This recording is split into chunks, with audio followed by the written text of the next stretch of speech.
What's up, guys? Welcome back to Newswave. So yesterday, no Nintendo Direct was announced, which means at this point, we're getting a little desperate, right? We got to go to the reverse psychology. Nintendo, I don't really think anyone cares about a Direct anymore. It's been 6 months, right? I think at this point, most people have even forgotten about the Nintendo Direct format. So, you know what? Go ahead and put it out on a tweet a little after Newswave goes up, since that's how it always seems to be.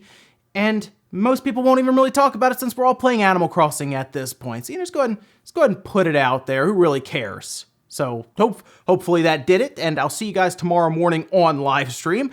As for today, though, we have a bunch of stuff to go over, which includes Resident Evil 3. Some interesting data mining has taken place on the demo, and people noticed that it has some references to the Switch.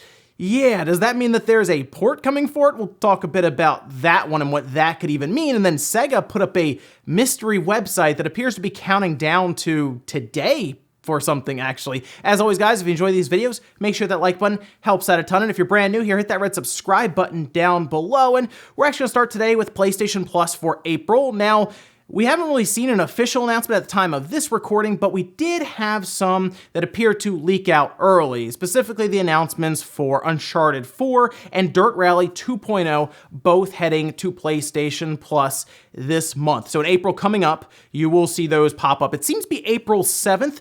They apparently put the trailer for the PlayStation Plus month up by accident, like out of nowhere. I don't really know what happened there. Maybe they accidentally hit go public on YouTube, or they had it scheduled and they weren't supposed to put it up because it's supposed to go alongside a press release. That means it'll probably go up today or tomorrow, probably before the weekend coming up. That trailer will drop and you'll see both Uncharted 4 and Dirt Rally 2.0 for next month. And you know what? That's a pretty good, I would say, selection of games. Two pretty good games there, especially if you're kind of a fan of like the rally racing. Dirt is always good. Dirt Rally 2.0 is good. And then Uncharted 4, again, good game. It's not an expensive game anymore, but it is obviously a great game from Naughty Dog, so definitely worth checking out. If you've missed it, just look for those to pop up after the first week of April. So we do know around the world right now, there are a lot of shutdowns, closures, and things just kind of temporarily halted for now. And that includes manufacturing, of course, and also repair services. Specifically, Nintendo has actually put out an entire page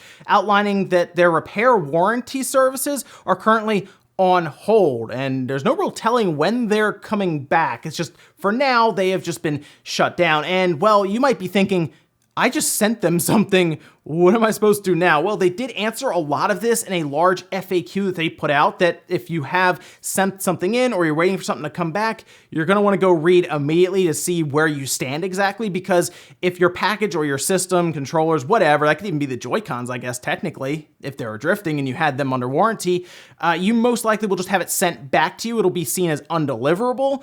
If it did arrive, it's going to be there for quite a while. Nintendo has outlined that those systems or accessories will remain in their system for 180 days, so they're not going to get lost. It's just could take some time. It really comes down to when they can reopen and resume business. And while we're going over the stuff going in the world right now, we have to also talk a bit about some of the services around the world slowing down, which includes Sony slowing down some of the PlayStation download speeds in Europe. And we've even seen YouTube kind of shift to default for different video qualities when you start streaming to be 480p. And even last night, Twitch just like died. I don't know what happened. Twitch just like went out, and it seemed like they were, at the time of this recording, still investigating it and seeing what was going on exactly. It's hard to say. One thing's for sure, everything online seems to be up. We've seen T-Mobile report that gaming overall is up 45%. We've seen Microsoft say that Xbox Live is getting hammered every day now. Same with Nintendo and Sony. It's all over the place, but it does show that, hey, video games, great way to escape, right? Netflix is even getting hammered and have to play around with their own bandwidth settings, and it just seems like the influx of traffic kind of has all these services on their heels right now. But hey, there's still plenty of stuff to play out there, and it looks like these services are still being able to remain up. It's just they have to change their quality a bit when it comes to some of the streaming services or even download speeds for games. And guys, with some of the quick news out of the way, let's get into the bigger stuff. Let's start with Resident Evil 3 right away. That is out next week. I'm excited to check it out. I guess I'll pick it up on the Xbox One X when it drops. That's next Friday the 3rd. it's looking pretty good, right? The demo came out, people were really excited for that playthrough. It wasn't a super long demo, but it gave us an idea as to how it's going to play, and we even saw Nemesis. It was pretty cool to see that with current day visuals. But of course, when a demo comes out, what tends to happen for these bigger games? They get data mined. Like every time, this happens all the time. If the game leaks, it gets data mined. If there's a demo, it gets data mined. Doesn't matter. But there was some interesting code that appeared to pop up, as there appear to be references in the Resident Evil 3 demo towards the Nintendo Switch. There's actually two of them. One reads, don't turn, before you turn off your Nintendo Switch, or don't power off your Nintendo Switch, pointing at it as obviously something that would pop up when you're saving, I guess, would be what you would do there. And then another one that points to the eShop, so redirecting you there. And that, of course, has people really wondering, is this a planned port towards the Switch? It would be strange if it was, considering RE2 didn't come over, and we don't even know if the RE engine works on the Switch currently. We haven't seen any examples, although I guess we hadn't seen any examples of Crytek, and then boom, Warface just pops up one day out of nowhere, and people have been enjoying that, but it was a big deal because we weren't sure if Crytek would necessarily work for the Switch, as that was still up in the air. The Switch didn't natively support it, but the Warface developers spent a lot of time getting it done, and it seems to work fine, which also makes people wonder if something like Crysis could come over, but we'll see that. The focus now is shifting to RE3. Well, Daniel Ahmad did take to Twitter and say that they are exploring the idea of streaming, or at least they have been exploring that idea. Who knows if that'll happen, because if you remember, RE7 was streamed in Japan, and it was an interesting service for that. We tried it here, I tried it when it came out, because of course you can make just an account on the Japanese eShop and you go on and download it. Didn't work well at all. It was definitely set up for Japan specifically. We've also seen Assassin's Creed Odyssey do the same thing, where you would just stream it, and it was a shame to see that, because I wanted it natively. I thought that would have been great. But I guess they couldn't get it to work in time, so they just went through a streaming service. I was hoping that the RE engine would have been moved over by now, and they could have taken a shot at something like RE2 or RE3, because they work really, really well on other platforms. Like on PC, you don't talk about 60 frames, you talk about hundreds of frames on PCs with competent or pretty good video cards. So you wonder if they cut the frame rate down to 30 or play around with the resolution, if they could make it work. But at this point, we need to see an example of the RE engine just working on the Switch before we say, oh yeah, RE3 is definitely coming because of this code. Most likely, as Daniel Ahmad pointed out, that's left in there for something like the streaming service that they would attempt to do. Again, I guess, for one region in Japan. It seems like a strange thing to do, because you feel like you port it or you don't, so that you get worldwide sales rather than one region, but it's Capcom. Although they were the ones who asked, allegedly, for 4 gigabytes of RAM in the Switch and not 3, it seemed. They wanted more RAM, and you figure that was because they wanted to try to do something with the RE engine, but we'll have to wait and see on this one. For now, though, this certainly doesn't really confirm anything. It just shows that they at least have the idea around maybe a streaming service, or maybe it's just left in there, who knows. Next up, let's talk about this mystery site from SEGA. Not really sure what it is right now, but we have a little bit of a clue. Now, we are coming up on the 60th anniversary for SEGA. Apparently, I wasn't even aware, but people were talking about it online, that we are coming up on the 60th anniversary, which, okay, that's fine. Although they have said that they were going to do, the Year of Sonic, where on the 20th of every month, we'd get some interesting announcement, and that turned out okay, I guess. I don't really know what's happened since they did announce that, but hey, next month, there's always April, right? But this is the website that went up. It's 60th.sega.com, and it just says hello right now. All right, that's interesting, and it just says to check back. They'll have more information at some point. But then if you go to a different page, which is /Sega Shiro, you can see there's a fighter, it looks like, on the page, and if you do go to the English version, it says until the birth, 1 day. So it is apparently scheduled for 3/25, which is today. I guess we'll get some sort of announcement for this, and now people are wondering, what are they going to announce here? Well, it seems like the front runner right now is Virtua Fighter, like a new Virtua Fighter maybe. That would be interesting to see that happen from Sega, if they just drop that out there. Hey, new Virtual Fighter is coming. I think people would get pretty excited for that, especially people who are in the hardcore fighting scene. But there's also been thought of, what if they're bringing back Sanshiro, which was one of the best, I mean, just some of the best marketing they've ever done. It is hilarious. If you go watch some of the commercials for this, amazing. Like, that's all I can say. You have to go watch it if you have not. I was really hoping that they would have something Sonic related set up that's actually good and interesting for fans. Sonic Mania 2 even would probably get people excited. Virtua Fighter would work.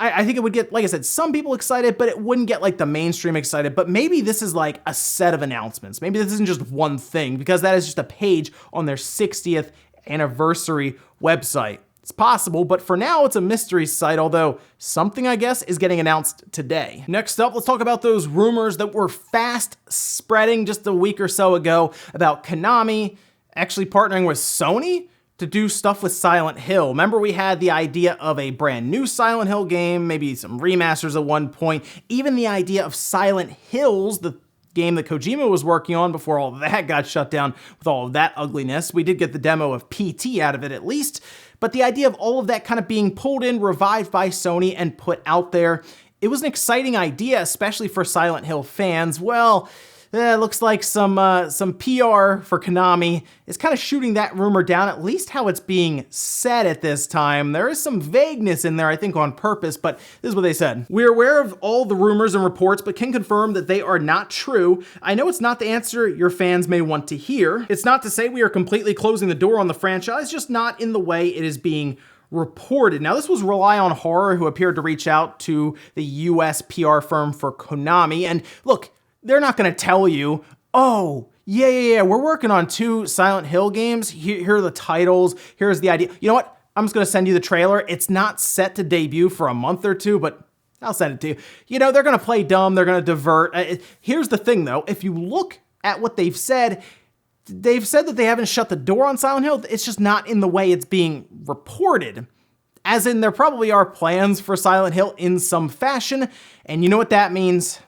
Another gambling machine. It's exciting stuff, I know. I'm hoping that this means that Konami understands that we want a Silent Hill game and that they have already planned it out in some way. And who knows, maybe they are partnering with Sony, or maybe that is the big, maybe that's the big red herring there. Maybe they're not actually partnering with Sony at all, and this is just Konami coming out there with Silent Hill for all platforms. Very possible. Maybe they're doing a remaster, or like they're moving some of the older ones to the Switch, and they're like, hey, look, we still remember Silent Hill, and then they just move on from there. But at least it sounds like they haven't forgotten about Silent Hill. It's just the rumors that are getting thrown around right now aren't 100% accurate according to the US PR for Konami. And in our last bit of news, let's talk about the Microsoft side of things when it comes to the next generation platforms that are coming up. Remember, we've talked about the concerns around Sony and the PlayStation 5 being able to make it to retail shelves in time for holiday 2020 with everything going on in the world now, with supply chains being heavily interrupted.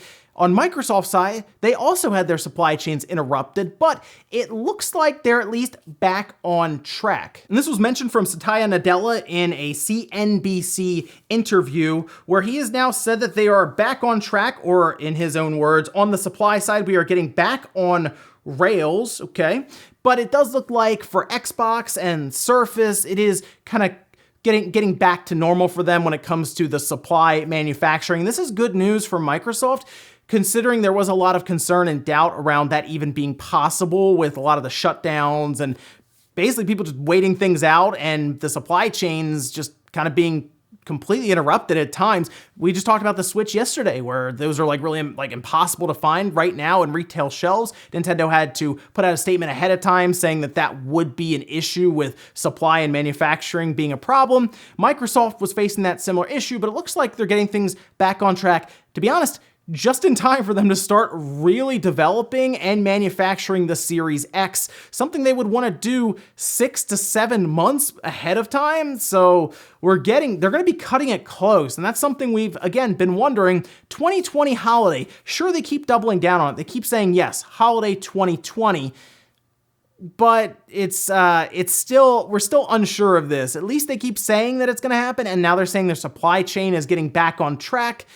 We'll see how all this goes down. I will say, out of the two companies, Sony or Microsoft, I would trust Microsoft more to hit that holiday 2020 deadline, although I hope they are both there ready to roll by the holidays. That's going to be an insane end of the year if they are. And we'll finish up with the comment of the day, as you're seeing here. This one is from Batcup saying, you make it exclusive for Stadia, no one will play it, and it will be on a Hidden Gems video 10 years from now. Okay, well, think about this.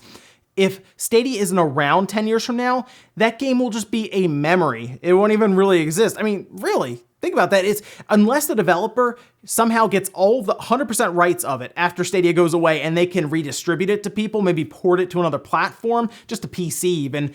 I mean, it's just going to disappear. That is the issue with streaming right now. Sure, we can talk about a Hidden Gems on the PS2 that just never took off and it was buried under a bunch of games. The reason we can do that is because it's physical and it doesn't matter if the company that sold it even or distributed it or created it goes bankrupt or disappears. The game still exists physically.